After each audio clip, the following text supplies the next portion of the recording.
شاید خندتون بگیره. قبل اینکه برم بخوابم خلاصه این ور اون ور فهمیدیم که این از این دختراست که چیزه.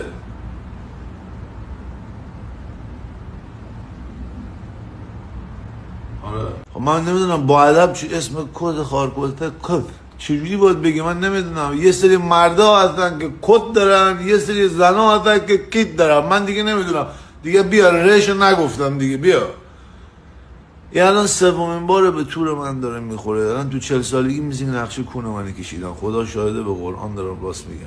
حالا اون میگه حالا چیزی نیست که تو مخواستیم بکنی تو کونه مال من بکنی تو کونه.